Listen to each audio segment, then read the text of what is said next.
दोस्तों नमस्कार। आज हम लोग टीजीटी पीजीटी यूजीसी नेट के लिए जो है हिंदी साहित्य के इतिहास में भारतीय काव्य शास्त्र और भाषा विज्ञान से संबंधित प्रमुख प्रश्न लेकर आपके सामने आ रहे हैं। तो ये वस्तुनिष्ठ है, तो आइए देखते हैं, है ना। शुरू से देखते हैं कि वक्रोक्त सिद्धांत के संस्थापक आचार्य कुंतक ने भी औचित्य सिद्धांत का महत्व स्वीकार किया है। आचार्य कुंतक ने वक्रोक्त जीवितम में दो प्रकार के औचित्य की व्याख्या की है: वस्तु के स्वस्थ और महत्व के सम्यक स्पष्टीकरण के रूप में, श्रोता के स्वभाव के अनुसार वस्तु वर्णन के रूप में। आचार्य मम्मट के अनुसार औचित्य का काव्य में मात्र इतना ही महत्व है कि उसके द्वारा गुण दोष की स्वरूप पहचान की जा सकती है। इससे अधिक इसे किसी विशिष्ट काव्य रचना के रूप में महत्व नहीं दिया जा सकता है। आचार्य विश्वनाथ के मतानुसार औचित्य मात्र काव्य के गुण दोष को स्थापित कर सकता है, उसे काव्य का जीवन या प्राण मानना समझनीय नहीं है। पंडित राज जगन्नाथ की मान्यता है कि अनौचित्य को रस भंग का कारण माना जा सकता है। हिंदी साहित्याचार्यों केशवदास, चिंतामणि, कुलपति मिश्र, भिखारीदास प्रभृति साहित्याचार्यों ने औचित्य सिद्धांत की चर्चा अभिधार्य निर्णय की कसौटी के रूप में की है। आचार्य रामचंद्र शुक्ल तथा डॉक्टर नगेंद्र ने इस और औचित्य सिद्धांत का उल्लेख रस, ध्वनि और वक्रोक्त के प्रसंग में किया है। दूसरी ओर सामाजिक एवं आधुनिक संदर्भों में औचित्य की समीक्षा की है। डॉक्टर वी राघवन ने औचित्य को काव्य का एकमात्र तत्व स्वीकार किया है।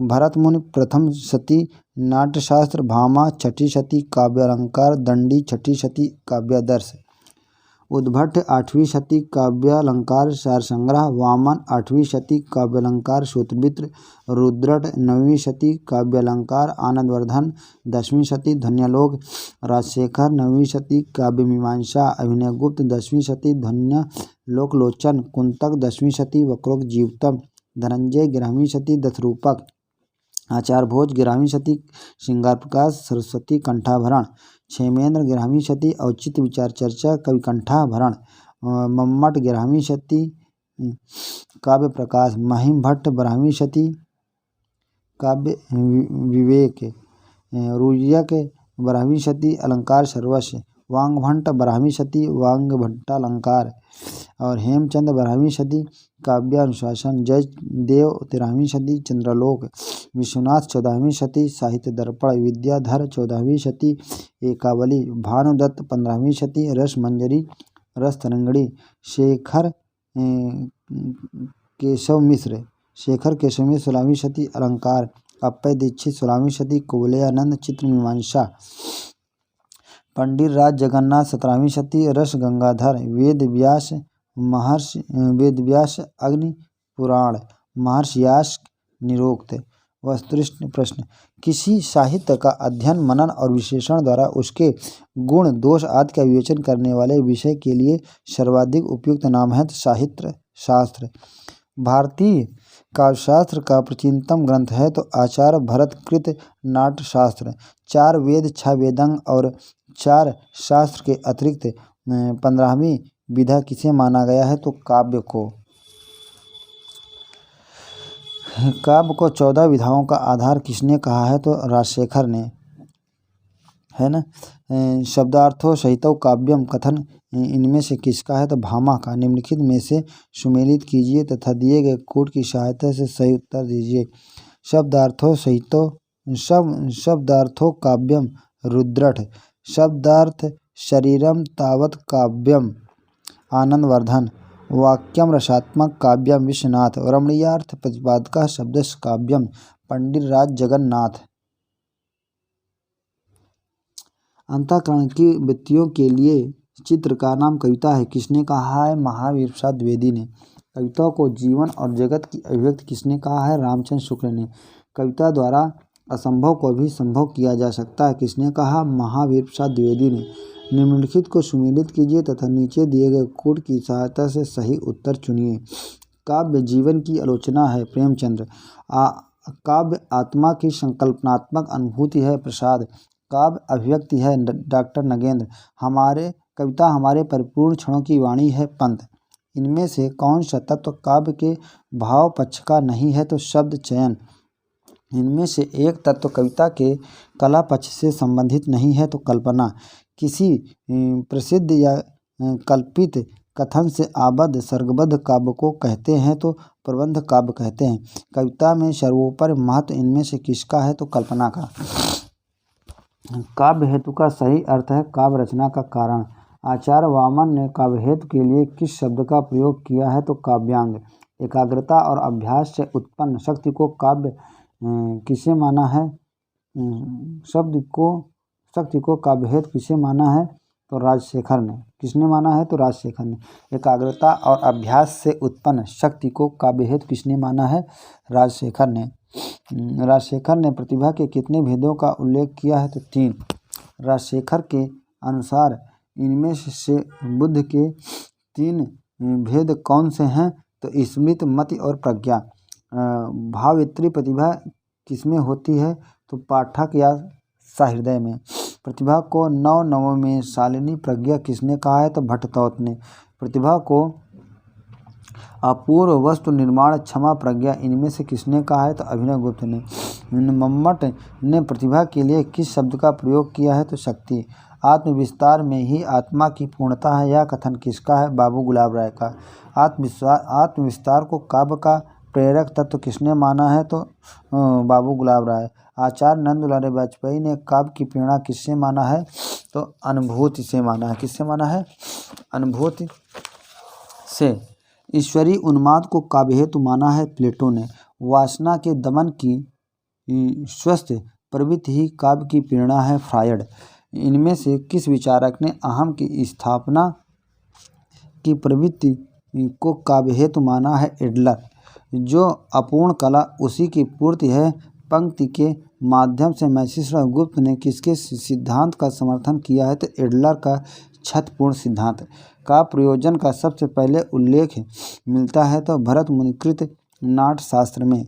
पुरुषार्थ चतुष्टय की सिद्धि को काव्य का प्रयोजन किसने माना है? तो भामा एवं कुंतक ने। कीर्ति प्रीति हेतुत्वात् इनमें से किसने कहा है? तो वामन ने। इनमें से किस कवि ने आत्मानुभव सार की अभिव्यक्ति को काव्य प्रयोजन माना है? तो कबीर ने। सर्वहितकारी भावना को काव्य का प्रयोजन किसने माना है? तुलसी ने। महावीर प्रसाद द्विवेदी ने इनमें से किसे काव्य प्रयोजन माना है? तो ज्ञान का विस्तार और आनंद अनुभूति। मानव हृदय में समाज के प्रति विश्वास उत्पन्न करना ही काव्य प्रयोजन है, यह कथन इनमें से किसका है? तो महादेवी वर्मा का है ना। अयोध्या सिंह उपाध्याय हरिऔध। निम्नलिखित में सुमेलित करते हुए दिए गए कूट की सहायता से सही उत्तर का चयन कीजिए। अयोध्या सिंह उपाध्याय हरिऔध आनंद अनुभूति। हजारी प्रसाद द्विवेदी मानव कल्याण। नंद दुलारे वाजपेयी आत्म अनुभूति। और डॉक्टर नगेंद्र आत्म अभिव्यक्ति। रस सिद्धांत के प्रवर्तक आचार्य हैं भरत मुनि। रस को काव्य की आत्मा किसने घोषित किया है? तो रुद्रट ने। मधुर गुण को रस का पर्यायवाची किसने कहा है? तो दंडी ने। रस को अलंकारों की दास्ता से मुक्त करने वाले आचार्य हैं रुद्रट। रस ही कविता का सबसे बड़ा गुण है, कथन किसका है? तो महावीर प्रसाद द्विवेदी।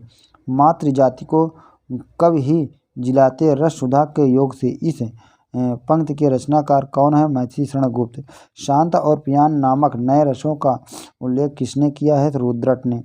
रुद्रट ने श्रृंगार रस के कितने भेद माना है? तो 4। कितने भेद माना है? तो यह 4 माना है। रस को काव्य का सकल प्रयोजन मौलिक भूतम किसने माना है? तो मम्मट ने। भामा किस संप्रदाय के प्रवर्तक आचार्य हैं? अलंकार। अलंकार संबंधी प्रथम काव्यशास्त्रीय परिभाषा इनमें से किस आचार्य की है? तो दंडी की है। अलंकारों का सर्वप्रथम वर्गीकरण किसने किया है? वामन ने। अलंकार को वेद का 7वां अंग किसने माना है? राजशेखर ने। उपमा को संपूर्ण अलंकारों की जननी किसने घोषित किया है? राजशेखर ने। उपमा को अलंकारों का शिरोरत्न किसने माना है? तो अप्पय दीक्षित ने। काव्यालंकार सारसंग्रह का रचनाकार इनमें से कौन है? उद्भट ने। सरस्वती कंठाभरण किसकी रचना है? आचार्य भोज। अलंकार सर्वस्व के टीकाकार हैं तो समुद्र बंध। अलंकार सर्वस्व के टीकाकार हैं समुद्रबंध। इहा विशिष्टो शब्दार्थो काव्यम। इह विशिष्टो शब्दार्थो काव्यम अर्थात विशिष्ट शब्द और अर्थ का सद्भाव ही काव्य है। यह कथन इनमें से किसका है? तो समुद्रबंध का। शब्द और अर्थ की विशिष्टता कितने आधार हैं? तो 3। काव्य में धर्म मूलक वैशिष्ट कितने प्रकार का है? तो 2। नित्य धर्म के विषयक होते हैं तो गुण। अनित्य धर्म का विषयक गुण है अलंकार। रीति संप्रदाय की प्रतिष्ठा किस आधार पर हुई है? तो गुण। व्यापार मूलक वैशिष्ट से किस सिद्धांत की स्थापना हुई है? तो वक्रोक्ति। धन संप्रदाय की प्रतिष्ठा इनमें से किसके आधार पर हुई है? तो व्यंग्य मूलक वैशिष्ट। रीतरात्मक काव्य से किसने कहा है? तो वामन ने। विशिष्ट पद रचना रीति कथन इनमें से किसका है? वामन का। विशेषो गुणात्मा किसने कहा है? वामन ने। आचार्य भरत ने रीत के लिए किस शब्द का प्रयोग किया है? प्रवृत्ति। वामन के अनुसार रीतियाँ वैदर्भी, गौड़ी और पंचाली समस्त 10 गुणों में युक्त रीति है तो वैदर्भी। ओज और कांति गुणों से युक्त रीति इनमें से कौन सी है? तो गौड़ी। पंचाली रीत के गुण होते हैं तो माधुर्य और सौकुमार्य। पंचाली रीत का एक अन्य नाम है तो ग्राम्या। भरत मुनि ने कितनी प्रवृत्तियों का उल्लेख किया है? तो 4 प्रवृत्तियों का उल्लेख किया है। लाटी रीत के प्रवर्तक कौन है? रुद्रट। निम्न में लाटी रीत के प्रतिष्ठापक आचार्य है रुद्रट। निम्न को सुमेलित करते हुए कोट की सहायता से सही उत्तर का चयन कीजिए। लघु समास युक्त पंचाली, मध्यम समास युक्त लाटी, दीर्घ समास बहुला गौड़ी और समास रहिता वैदर्भी। रीत की व्याख्या मार्ग के रूप में किसने किया है? तो कुंतक ने किया है। मम्मट के अनुसार वृत्तियां हैं तो उपनागिका, पुरुषा और कोमला वृत्ति हैं, है ना। सुश्रुत श्रुति मधुरा और संगीतमकता किस वृत्ति का अनिवार्य लक्षण है? तो उपनागरिका। किस वृत्ति का अनिवार्य लक्षण है? तो वह है उपनागरिका।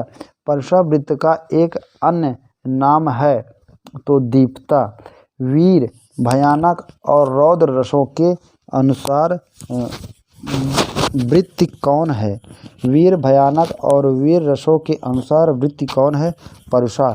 कोमल वृत्ति किस गुण के लिए अधिक प्रयुक्त है? तो प्रसाद। भोजराज ने कितनी वृत्तियों का उल्लेख किया है? 15। भोजराज ने कितनी वृत्तियों का उल्लेख किया है? 15 वृत्तियों का उल्लेख किया है।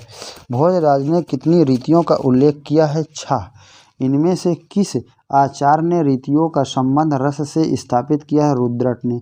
आचार्य विश्वनाथ ने कितनी रीतियों का उल्लेख किया है? 4।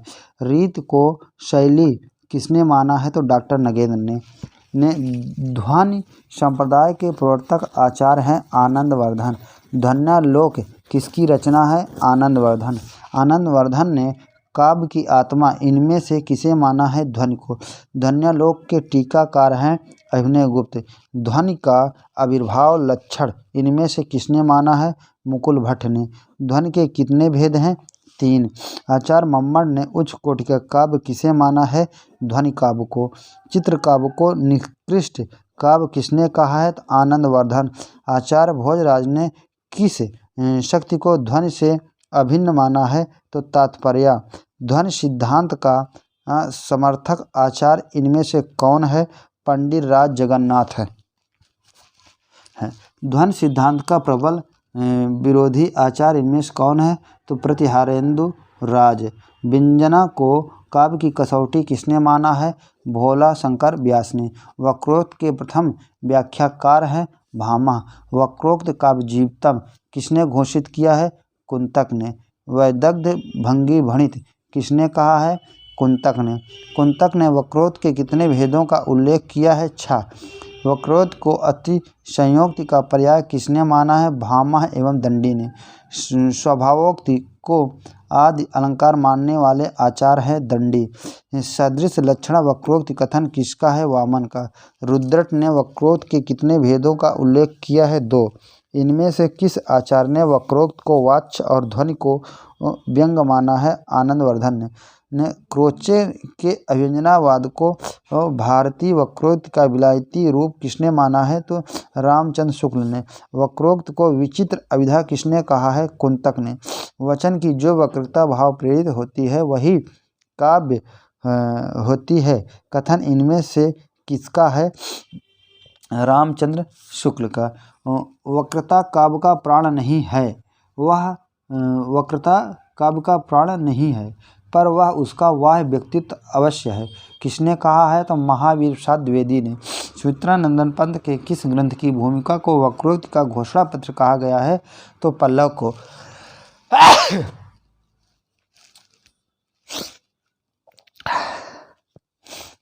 वक्रोक्त जीवतम की भूमिका के लेखक हैं डॉक्टर नगेंद्र। औचित्य संप्रदाय के प्रवर्तक आचार्य इनमें से कौन है? क्षेमेंद्र। सबसे पहले किस आचार्य ने औचित्य का संबंध रस से स्थापित किया है? आनंदवर्धन ने। निम्नलिखित में से किस नाटक में औचित्य शब्द का सर्वप्रथम प्रयोग हुआ है? तो राम अभ्युदय है ना, राम अभ्युदय।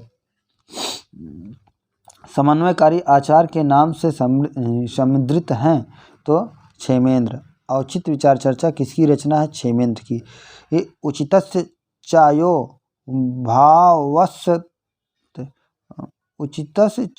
भावसत् दौचित्यम किसने कहा है? क्षेमेंद्र ने। आचार्य कुंतक ने वक्रोक्त जीवितम में कितने प्रकार के औचित्य की व्याख्या की है? 2। क्षेमेंद्र ने औचित्य के कितने भेदों का उल्लेख किया है? 27।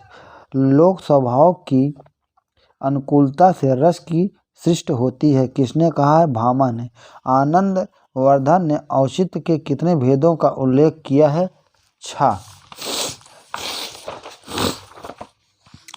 औचित्य को काव्य का जीवन या प्राण मानना उचित नहीं किसने कहा है? विश्वनाथ ने।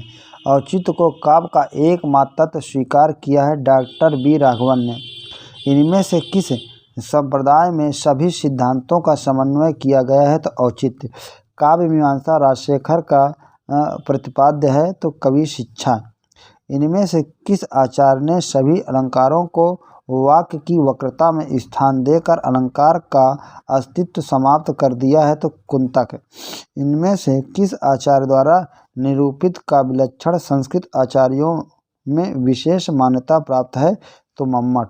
इनमें से किस आचार्य ने भरतमुनि से लेकर भोजराज तक लगभग 1200 वर्षों के समस्त अलंकार शास्त्रीय चिंतन को सार रूप प्रस्तुत किया है? तो मम्मट ने। किसने प्रस्तुत किया है? तो मम्मट ने प्रस्तुत किया है। नेक्स्ट है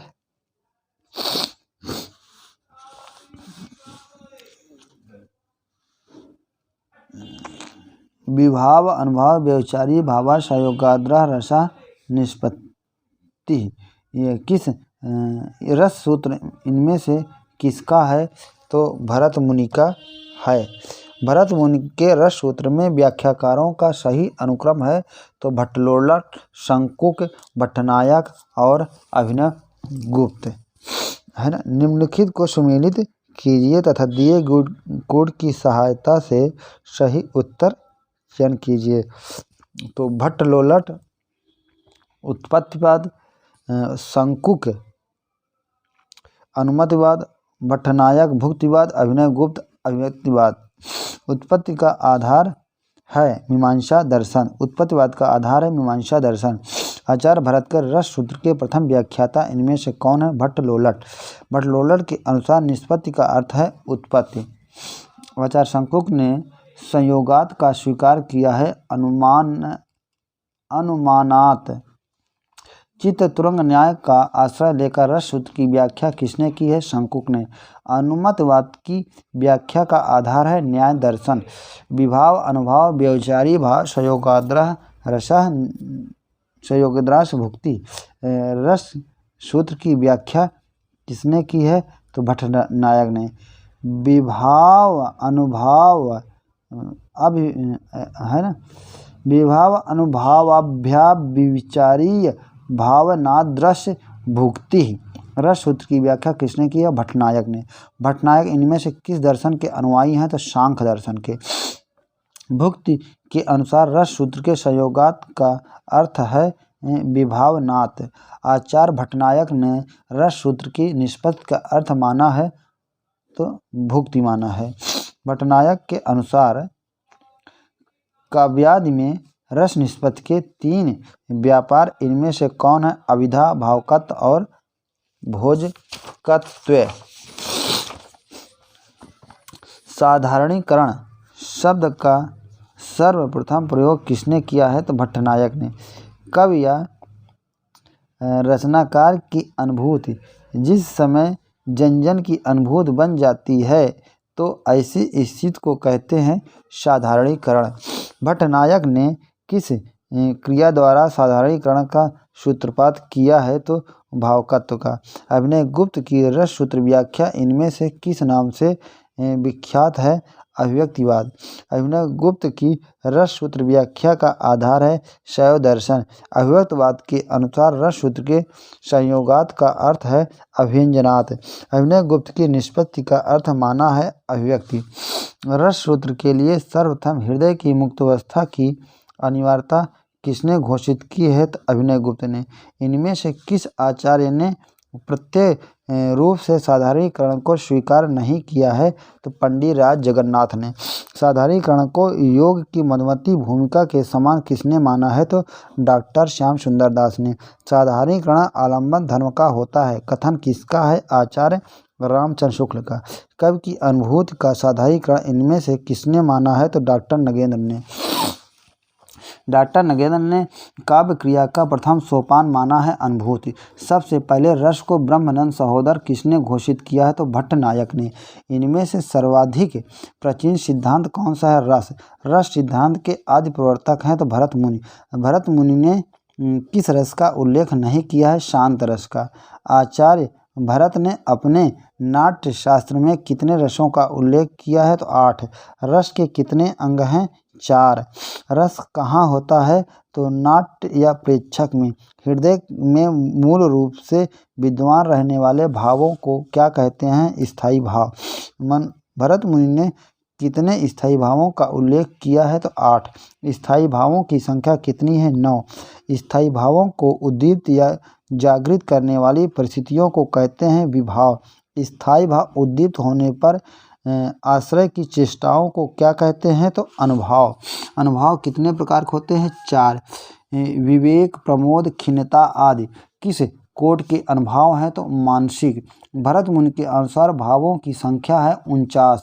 स्थायी भावों की संख्या है संचारी भावों की संख्या है 33। छल नामक 34वां संचारी भाव किसने माना है? तो देव ने। साहित्य दर्पण किसकी रचना है? आचार्य विश्वनाथ की। रस तरंगिणी के रचयिता हैं तो भानुदत्त। रस मंजरी किसकी रचना है? भानुदत्त की। रस गंगाधर के लेखक है पंडित राज जगन्नाथ। आचार्य भरत के अनुसार प्रमुख रस है तो श्रृंगार, वीर, रौद्र और विभस। श्रृंगार रस की जननी है स्मृति। श्रृंगार रस को उज्ज्वल, पवित्र और उत्तम किसने माना है? तो आचार्य भरत। श्रृंगार रस के देवता हैं श्री कृष्ण। कौशिकी वृत्ति का संबंध किस रस से है? तो श्रृंगार रस से। रस को रसराज किसने घोषित किया है? तो भोजराज। रस मीमांसा के लेखक हैं आचार्य रामचंद्र शुक्ल। आचार्य केशव दास ने अपनी किस रचना में रस का विवेचन किया है? तो रसप्रिया में। श्रृंगार रस का प्रभुत्व किन संचारियों पर नहीं है? तो उग्रता और घृणा। सात्विक अनुभाव कितने हैं? तो 8। भरत मुनि ने किस रस को सर्वाधिक सुखात्मक माना है? तो हास्य को। आचार्य भरत ने किस रस के मूल में विकृत भाव माना है? तो हास। हास रस के कितने भेद हैं? तो 6। करुण को सभी रसों का मूल रस राज किसने माना है? तो भवभूत ने। रामचंद्र शुक्ल ने करुण रस का स्थायी भाव माना है करुण। करुण रस की तीव्रता श्रृंगार से भी अधिक किसने माना है? आनंदवर्धन ने। माया को रस घोषित करने वाले आचार्य हैं भानुभट्ट। वीर रस का स्थायी भाव है उत्साह। आचार्य भरत के अनुसार वीर रस के कितने भेद हैं? 3। आचार्य विश्वनाथ ने वीर रस के कितने भेदों का उल्लेख किया है? 4। वीर रसों की कितनी प्रधानता है? तो युद्धवीर। वीर रसों में किसकी प्रधानता है? तो युद्धवीर की। आचार्य शुक्ल ने उत्साह का आलंबन माना है तो दुष्कर कर्म करने की भावना को।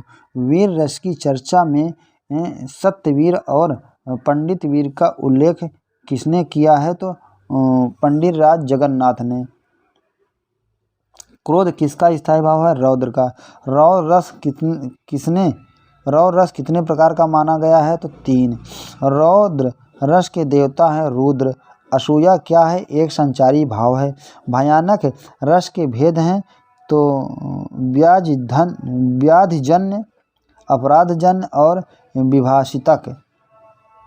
भारतीय वृत्त का संबंध किस रस से है? तो अद्भुत। विभत्स रस का स्थायी भाव है जुगुस्सा। विस्मय इनमें से किस रस का स्थायी भाव है? अद्भुत। शांत रस का आलंबन है संसार की नश्वरता और परमार्थ चिंतन। संसारिक विषय से मन हटाकर एकाग्र या द्वंद्व रहित होना किस रस की दशा है? तो शांत रस की। वास्तव में स्वतंत्र रस न मानने वाले आचार्य हैं वात्सल्य रस को स्वतंत्र रस न मानने वाले आचार्य हैं तो मम्मट। हृदय की मुक्तावस्था को रस दशा किसने कहा है? तो रामचंद्र शुक्ल ने। उज्जवल नीलमणि के रचयिता हैं रूप गोस्वामी। स्थायी भाव को उद्घोषित करने वाले कारक कहलाते हैं विभाव। जब एक भाव के साथ अन्य अनेक भावों की एकत्र स्थित हो तो वहाँ होती है भाव सबलता। अनुचित रूप से प्रवृत्त स्थायी भाव से आस्वाद को क्या कहते हैं? रसाभास। श्रृंगार रस की मैत्री इनमें से किस रस में है? तो हास्य में। भक्ति रसामृत सिंधु किसकी रचना है? रूप गोस्वामी की। भक्ति को अलौकिक रस की मान्यता देने वाले आचार्य हैं भानुदत्त। वात्सल को 10वां रस किसने माना है? विश्वनाथ ने, है ना। निर्जन नटि नटि पुनि लजियावे, छिन रिसाय हंसी शयन बुलावे, संयोग श्रृंगार। ढोल गले खर पर प्रिय टोली, लोट पोट प्रेयस लखी होली, हास्य। निर्जन श्यामा उग्र रव, थर थर तिय सुधि खोय, भयानक। मज्जा मास रुधिर पतनारे, असुन मिचली अस होय निहारे, विभस रस। जग असार संकट पुनिनाना, विकल विरत चित साधु समाना, शांत। स्वप्न दरस स्वप्निल छवि तोरी, कसकत चितवन कर चित चोरी, पूर्व राग। फिर फेरे नयन अन बोलन, सहम सहम चित अपर टटोलन, मान है।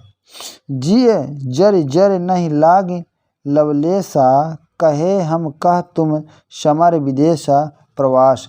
जीवित सुन प्रिय मिलन हित, सुखी सुखी जिय शेष, करुण। कौन सा रस है? तो करुण रस है। नेक्स्ट है वस्तुनिष्ठ प्रश्न। आचार्य भरत ने अपने नाट्यशास्त्र में कितने अलंकारों का उल्लेख किया है? तो 4 अलंकारों का उल्लेख किया है। अलंकारहीन काव्य के अस्तित्व को नकारने वाला आचार्य कौन है? भामा। काव्य शोभाकरण धर्मारण अलंकारान पचक्षते किसने कहा है? तो दंडी ने। सौंदर्यम अलंकारा किसने कहा है? तो वामन ने। अलंकारों का वर्गीकरण सर्वप्रथम किस आचार्य ने किया है? तो वामन ने। अलंकार रहित विधिवेव सरस्वती कथन इनमें से किसका है? वेद व्यास का। केकी रव की नुपुर ध्वनि सुन, जगती जगती की मूक प्यास, यमक अलंकार है। पूत सपूत तो क्यों धन संचय, पूत कपूत तो क्यों धन संचय, इन पंक्तियों में अलंकार है। लाटा अनुप्रास अलंकार है। तरन तनुजा तट तमाल तरवर बहुछाए, पंक्ति में कौन सा अलंकार है? वृत्तानुप्रास अलंकार है। इस करुणा कलित हृदय में अब विकल रागिनी बजती काव्य पंक्ति में कौन सा अलंकार है? छेकानुप्रास। पाप प्रहार प्रकट कई सोई, अब भरी क्रोध जल जाय न जेई कौन सा अलंकार है? श्रुत्यानुप्रास अलंकार है। जो वनवारी तो सफल जो बनवारी ने पंक्ति में कौन सा अलंकार है? तो यमक।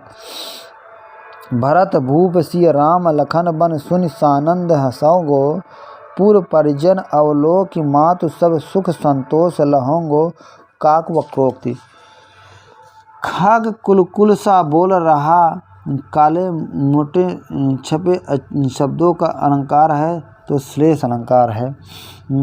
भूषण भूषण सब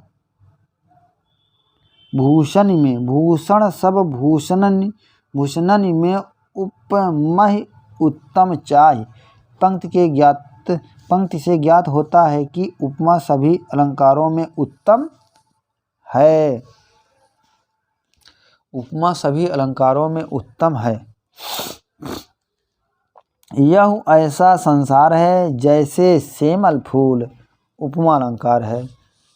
कामहि नार प्यारी जिम, और लोभी प्रिय जिम दाम, और हित रघुनाथ निरंतर प्रिय लागह मोहि राम। ठीक, उपयुक्त दोहे में अलंकार है तो उपमा अलंकार है। शीतल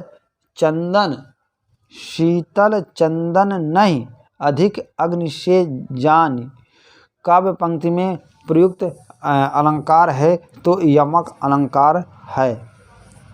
कौन सा अलंकार है? तो यमक अलंकार है। हम लखी हैं मधुचंद्रिका, सुनी है कल धुनि कान, रही है मेरे प्राणतन, प्रियतम करो प्यान काक वक्रोक्ति अलंकार। नवविध विमल तात जस तोरा, रघुवर किंकिर कुमुद चकोरा, उदित सदा अथर इढ़, कबहू न घटिह न जग नभ दिन दिन दूना। उपयुक्त चौपाइयों में कौन सा अलंकार है? तो रूपक अलंकार है। कौन सा अलंकार है? रूपक अलंकार है। नागर नगर अपार महामोह तम मित्र से, तृष्णा लता कुठार लोभ समुद्र अगस्त्य से पारंपरिक रूपक है। जैसे मंदिर है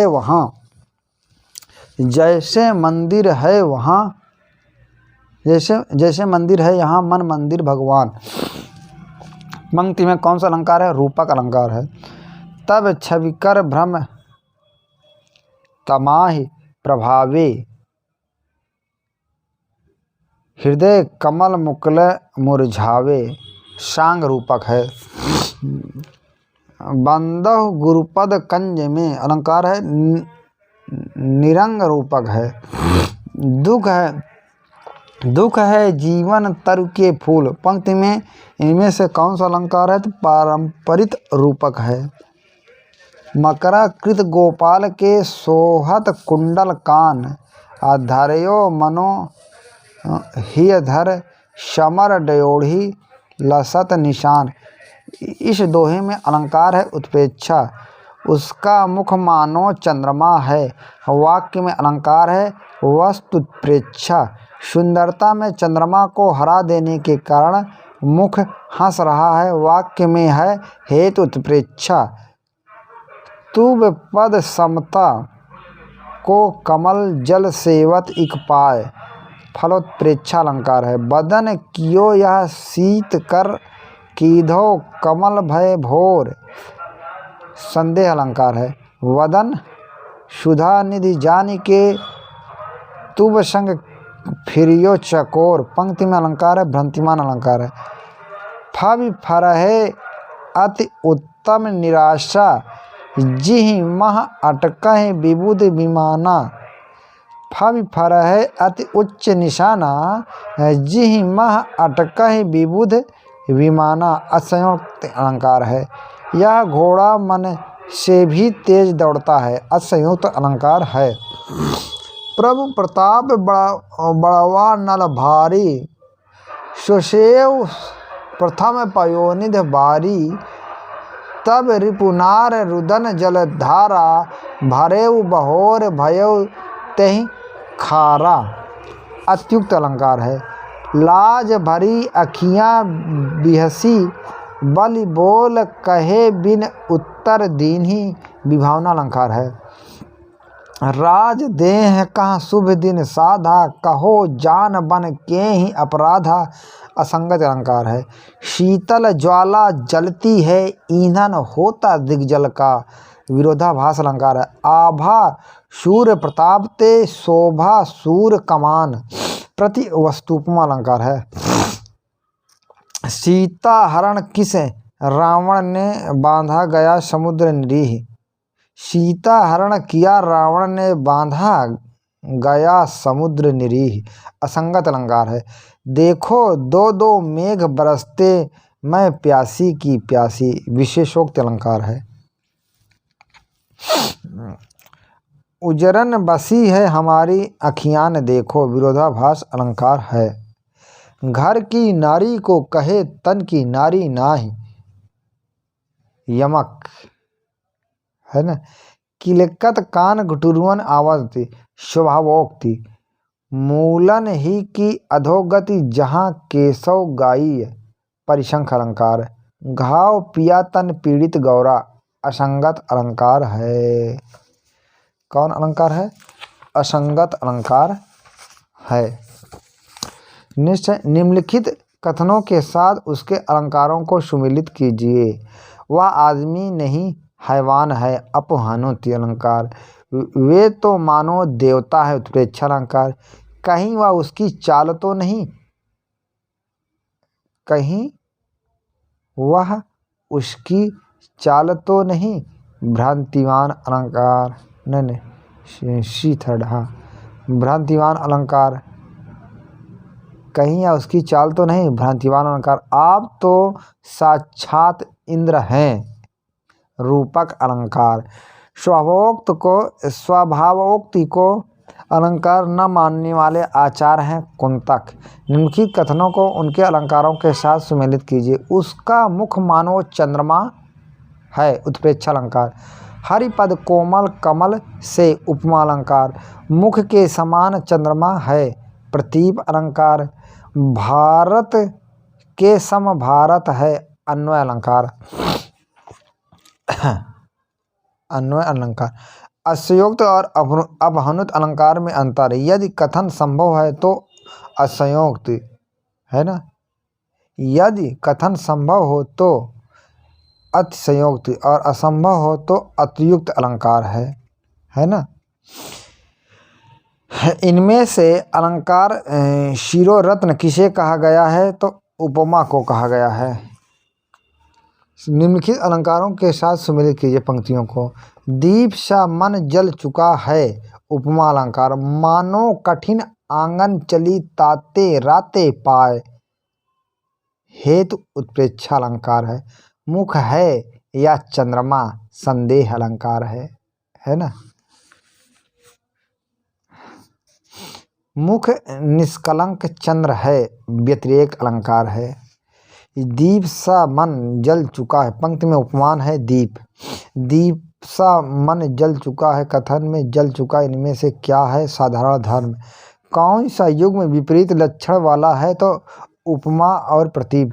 समासोक्ति और अन्योक्ति में अंतर है, तो समासोक्ति में प्रस्तुत और अपभ्रंश दोनों की प्रधानता गहरी है। अन्योक्त में अप्रस्तुत की प्रधानता गहरी है। जहाँ कार्य तथा कारण का परस्पर विरोध हो, फिर भी इनमें संबंध स्थापित किया जाए तो वहाँ इनमें से कौन सा अलंकार होगा? विषम। जहाँ वक्ता के कहने का ढंग ऐसा विलक्षण हो कि श्रोता उसका कई अन्य अर्थ समझ ले, तो वहाँ कौन सा अलंकार होगा? तो वक्रोक्ति अलंकार होगा। जहाँ समानता के कारण उपमान में उपमेय का भ्रम हो जाए, वहाँ इनमें से कौन सा अलंकार होगा? तो भ्रांतिमान अलंकार होगा। जहाँ अप्रस्तुत उपमान को ऐसे ढंग से व्यक्त किया जाए कि उससे प्रस्तुत उपमेय का बोध हो, वहाँ इसमें से कौन सा अलंकार होगा? तो अन्योक्ति। अलंकार निरूपण में देव ने अपना आदर्श इनमें से किसे माना है? तो केशव को। जहाँ कारण रहते हुए भी कार्य नहीं होता, वहाँ अलंकार होता है विशेषोक्ति। ऊहात्मक वर्णन में अलंकार होता है तो अत्युक्ति। विवक्षा अलंकार का सर्वप्रथम विवेचन किसने किया? तो भिखारी दास ने। अलंकार चंद्रिका किसकी रचना है? तो गोप की है। भाषा भूषण के रचनाकार हैं जसवंत सिंह। अलंकार माला सूरत मिश्र। कवि कुल कंठाभरण दूल्हा। हिंदी का प्रथम आचार्य इनमें से कौन है? केशवदास। इनमें से किस आचार्य ने गुण व अलंकार में भेद नहीं माना है? तो उद्भट ने नहीं माना है। इनमें से किस आचार्य ने द्विरूक्त अनुप्रास के उपभेद के रूप में विवक्षा का उल्लेख किया है? तो भोज ने। उभया अलंकार की उद्भावना किसने की है? तो अग्नि पुराणकार ने। इनमें से पश्चात अलंकार कौन है? तो मानवीकरण। मैं अलंकार को केवल वर्णन प्रणाली मानता हूँ, तो रामचंद्र शुक्ल ने। अलंकार यथार्थ में वर्णन करने की शैली है, वर्णन का विषय नहीं। यह कथन इनमें से किसका है? श्याम सुंदर दास का।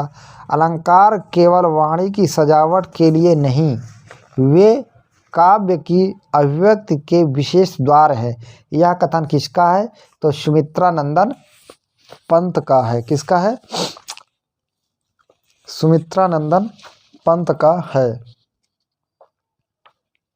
मातृक छंद है। नेक्स्ट है छंद शास्त्र के आदि आचार्य हैं पिंगल। छंद सूत्र के रचयिता हैं तो पिंगल। लौकिक संस्कृत छंदों का जन्मदाता किसे माना जाता है? तो वाल्मीकि। हिंदी साहित्य में छंद शास्त्र की दृष्टि से पहली कृति कौन सी है? छंदमाला। छंदमाला के रचयिता हैं तो केशवदास। छंद पढ़ते समय आने वाले विराम को क्या कहते हैं? तुक। छंद पढ़ते समय मात्राओं के लघु अथवा दीर्घ होने के कारण उसे विशेष स्वर लहरी उत्पन्न होती है, उसे क्या कहते हैं? गति। छंद प्रभाकर के रचयिता है जगन्नाथ प्रसाद भानु। गणों की संख्या है 8। प्रत्येक गण में कितने वर्ण होते हैं? 3। दोहा और सोरठा किस प्रकार के छंद हैं? तो अर्धमात्रिक। दोहा और रोला के संयोग से कौन सा छंद बनता है? तो कुंडलिया। कौन सा छंद बनता है? तो कुंडलिया। होता उन्हें केवल धर्म प्यारा, सत्कर्म ही जीवन का सहारा,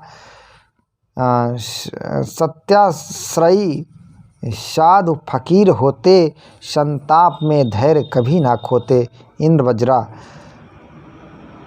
पखारते हैं पद्म कोई चढ़ा रहे हैं, फल पुष्प कोई करा रहे हैं, पैपान कोई उतारते श्रीधर आरती।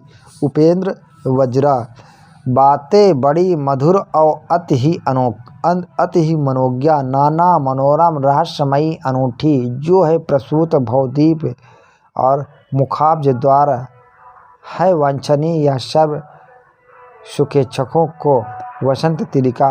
मिले बड़े भाग अहो मनुष्यता में शुचि शास्त्र योग्यता, योग्यता में प्रिय काव्य और कारिता, सुकारिता में अति शक्ति साध्यता। वंशस्थ अलंकार। मैं नारी हूँ, तरल उर हूँ, प्यार से वंचिता हूँ, मैं होती हूँ विकल विमना, व्यस्त वैचित्र क्या है मंदाक्रांता।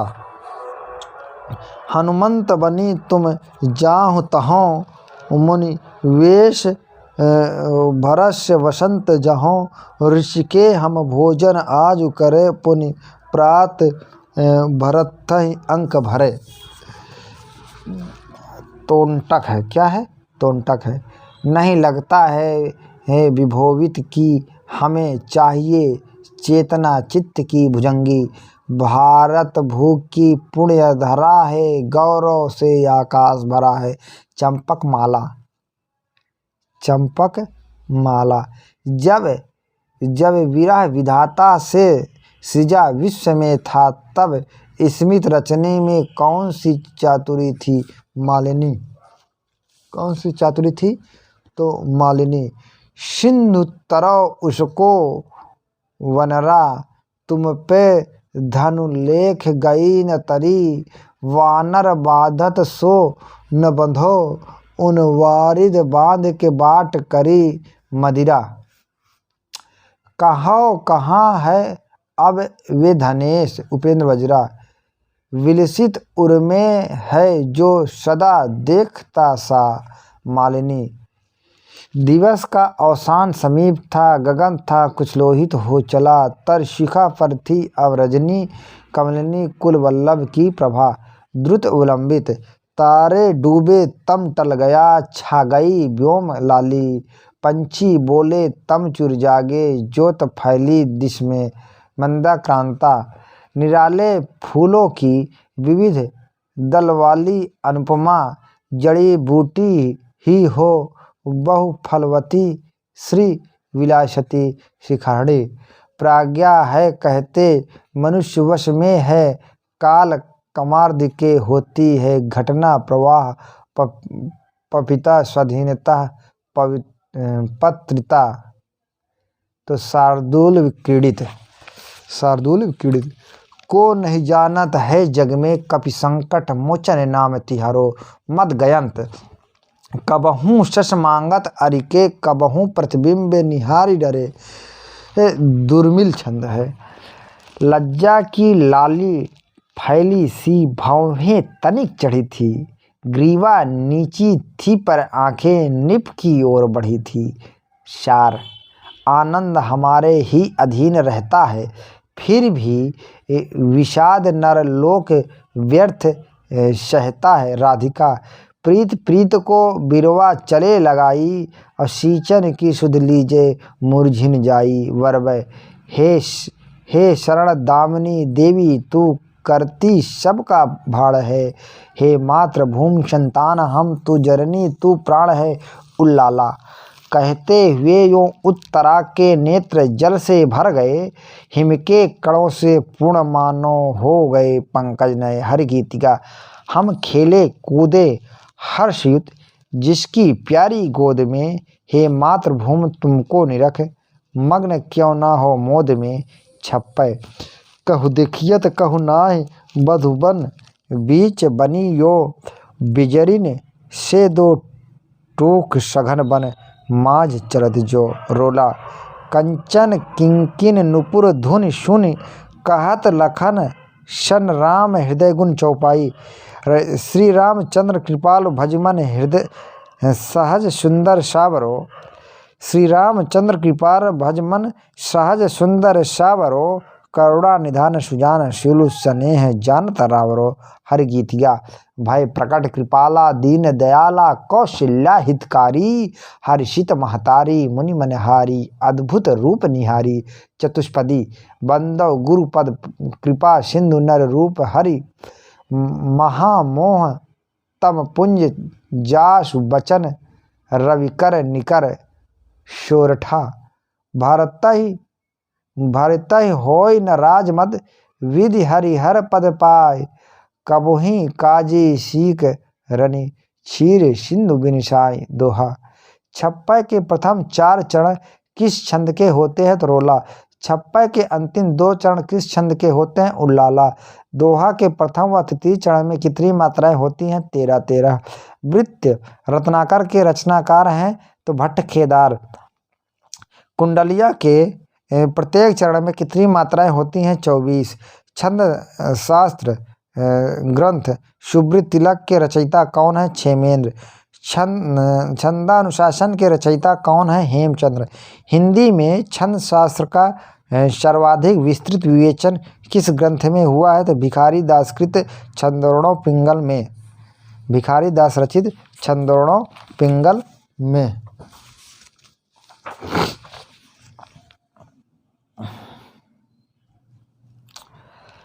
शब्द में अंतर्निहित अर्थ को व्यक्त करने की समर्थ को कहते हैं तो शब्द शक्ति। काव्य शास्त्र के अनुसार शब्द में अर्थ कितने प्रकार के होते हैं? 3। अर्थ का बोध कराने वाली वृत्ति को शब्द शक्ति की संज्ञा किसने दी है? तो विश्वनाथ ने। शब्द शक्ति का एक अन्य नाम यह भी है वृत्ति। शब्द शक्ति के लिए आचार्य मम्मट ने किस शब्द का प्रयोग किया है? तो व्यापार। शब्द शक्ति के मूल कितने भेद हैं? तो 3 भेद हैं। चतुर्थ शब्द शक्ति तात्पर्य का अनुसंधान करता इनमें से कौन है? तो कुमारिल भट्ट तथा प्रभाकर।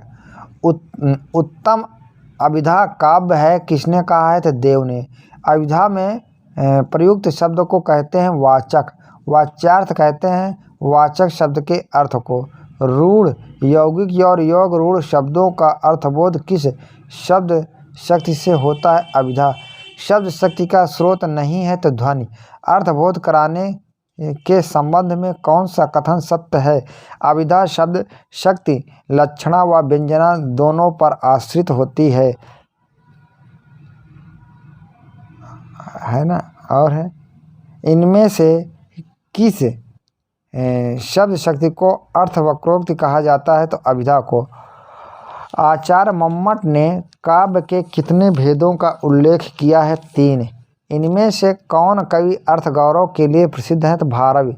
रसानुभूत कराने में किस शब्द शक्ति की प्रधानता है? अभिधा। मुहावरे तथा लोकोक्ति में शब्द शक्ति होती है तो लक्षणा। लक्षण शब्द शक्ति के मुख्यतः कितने भेद हैं? 6। रूढ़ और प्रयोजनवती किस शब्द शक्ति से संबद्ध है? लक्षणा। कौशल्या के वचन सुनि भरत सहित रनिवास व्याकुल विलपत राजगृह मानव शोक निवास। उपयुक्त दोहे में शब्द शक्ति है लक्षणा। जहाँ मुख्यार्थ को बाधित करके सामान्य रूप गुण धर्म सादृश्य संबंध के आधार पर अर्थ लक्षित होता है वहाँ कौन सी लक्षणा होती है?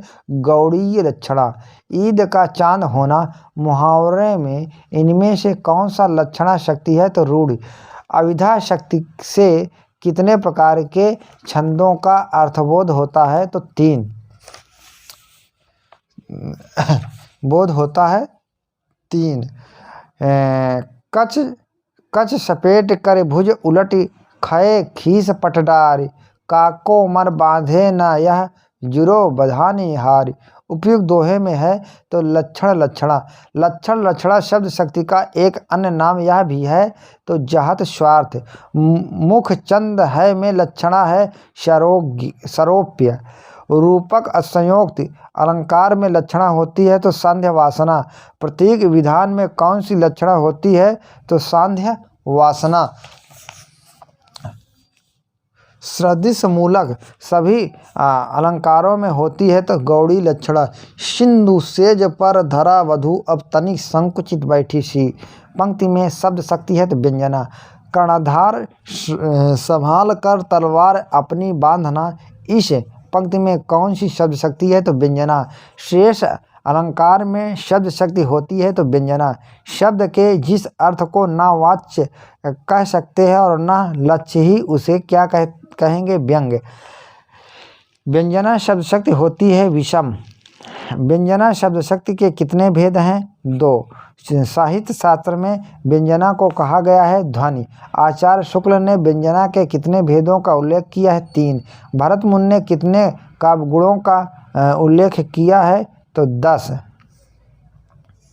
है ना। इत एव विपर्यस्ता इत एव विपर्यस्ता गुणा काव्येषु कीर्तितु। किसने कहा है? भरत मुनि ने। काव्योत्कर्ष के साधक तत्व है गुण। रस का धर्म किसे कहा गया है? तो गुण को। काव्य गुण को मूल तत्व के रूप में मानने वाले आचार्य हैं वामन। पंडित राज जगन्नाथ ने काव्य गुण को किस रूप में माना है? शब्दार्थ के रूप में। आचार्य मम्मट के अनुसार काव्य गुणों की संख्या कितनी है? 3। निरख सखी ये खंजन आए, फेरे उन मेरे रंजन ने, इधर नयन मन भाए। इस पद्यांश में कौन सा काव्य गुण है? माधुर्य। माधुर गुण किस रस में नहीं होता है? रौद्र। माधुर गुण के लिए आवश्यक है कोमल एवं सानुनासिक वर्ण से युक्त शब्द। मंद मंद जमुना तरंगड़े हिलोरे लेती, मंद मंद मोद मंजू मल्लिका सुमन ते। उपयुक्त पंक्तियों में गुण है माधुर्य। काव्य में भावनाओं को उत्साहित करने वाले गुण को कहते हैं ओज। वीर विभस और रौद्र रस में होता है ओज। शांत घूर्णवत तुरंग भंग उठते पहाड़, जल राश शश जल पर चढ़ता खाता, पछाड़ तोड़ता बंध प्रति संग धारा हो स्फीत वक्ष दिग्विजय अर्थ प्रतिपल समर्थ बढ़ता समक्ष। उपयुक्त काव्य पंक्तियों में कौन सा गुण है? ओज। सभी रसों के उत्कर्ष में सहायक गुण है प्रसाद। प्रसाद गुण की प्रमुख विशेषता है अर्थ की स्पष्टता। प्रसाद गुण के संबंध में कौन सा कथन सत्य है? इसमें भावों के अनुसार कोमल तथा कठोर सब तरह के वर्णों का प्रयोग हो सकता है। मधुमय बसंत जीवन वन के, वह अंतरिक्ष की लहरी में, कब आए थे तुम चुपके से रजनी के पिछली पहरों में। मधुमय बसंत जीवन वन के, वह अंतरिक्ष की लहरों में, कब आए थे तुम चुपके से रजनी के पिछले पहरों में। प्रसाद। रसापकर्षा दोषा किसने कहा है? विश्वनाथ ने। सामान्यतः काव्य में कितने प्रकार के दोष मान्य हैं? तो 3। आचार्य मम्मट ने कितने काव्य दोषों का उल्लेख किया है? तो 70 है ना, 70। तेरी ही छाती है सचमुच उपमोचितस्नी, है ना, क्लिष्टत्व। जहाँ नहीं समर्थ शोध की क्षमा, वहाँ निष्फल है असमर्थत्व। विषमय यह गोदावरी अमृत के फल देत, निहितार्थत्व। हैं के पशुरन यज्ञ में अमर होय जगशूर, अनुचितार्थत्व। बंधा पर करिए कृपा, बांध्या पर करिए कृपा, संदिग्ध तत्व। जग जीव जतीन की छुटी तटी, अप्रतितत्व। परम वचन जब सीता बोला, हर प्रेरित लक्ष्मण मन डोला, च्युत संस्कृत। पानी पावक पवन प्रभु जो, असाधु त्यों साधु, न्यून पदकत्व दोष। नून पदत्व दोष है इसमें। नतरु बाज भली बाद बियानी, ग्रामत्व दोष है। मृदु वाणी मीठी लगे, बात कविन की उक्ति है, पुनरुक्त है। धनु है यह गौरम दाइन नाही, ग्रामत्व। अवसर न खो निठल्ली, बढ़ जा विटप निकट वल्ली, अब छोड़ना ना लल्ली, कदम अलंबन तू मल्ली, शब्द दोष है। मुख सुखाहि लोचन सबहि, शोक ना हृदय समाय, मनहु करुण रस कट कई, उतरा अवध बजाय। रस दोष क्या है? रस दोष। रस दोष। नेक्स्ट है